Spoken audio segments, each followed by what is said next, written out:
I'm fucking excited for this. Yes, I'm drunk. Whatever. Back in 2012, I bought the first generation of Maschine. It's fucking awesome. This thing like literally sped up my production time about tenfold. I just ordered the third generation of Maschine, and it finally fucking came after about a week of shipping drama. So here it is.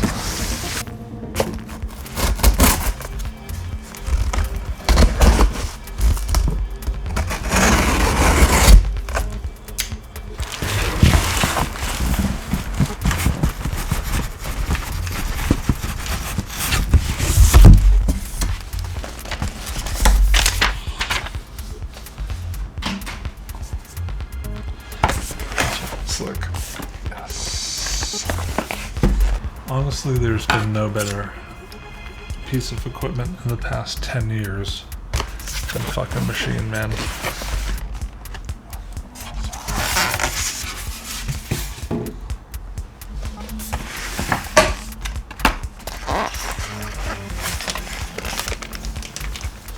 This one looks completely different. This looks sick. Everything I've heard about this has been crazy. And the coolest thing about this is that even Studio doesn't have this, which is the audio interface, USB in and out. I'm so stoked, man. Alright, so let's talk about Maschine. Machine's been at the heart of my studio since 2012, like I said before.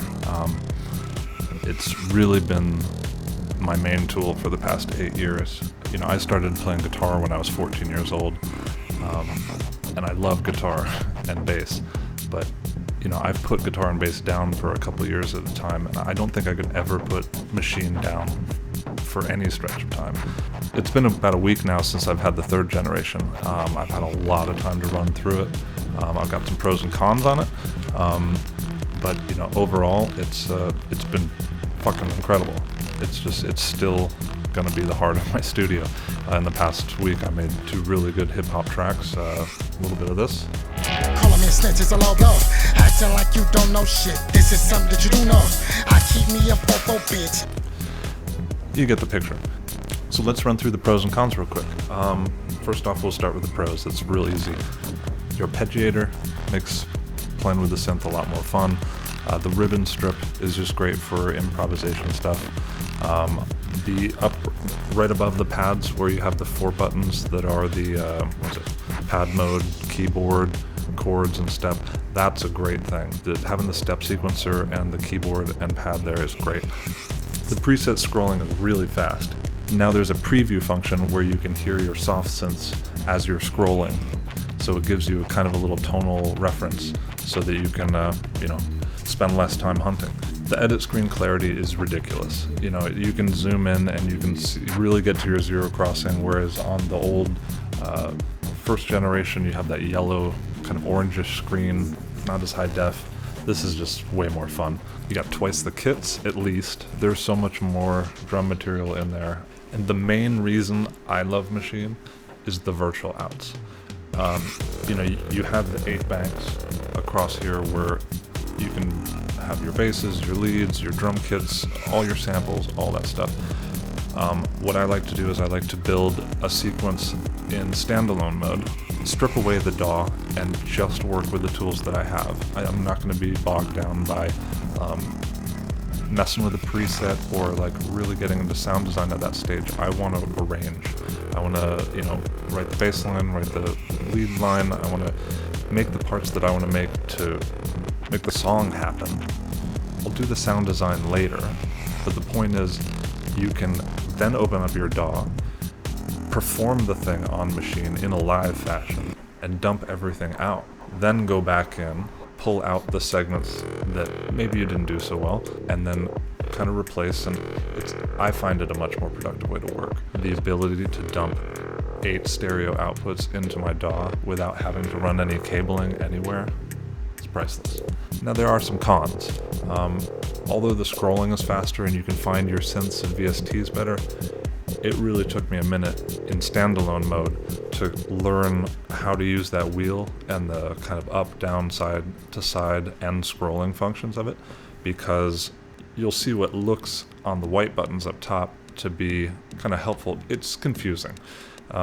What I would recommend is take some time in standalone mode without the GUI, without looking at the screen at all, and just try to run through and switch synths, switch drum programs, learn how to do that first. Then when you open up your GUI, you'll notice that all the banks in your library are there.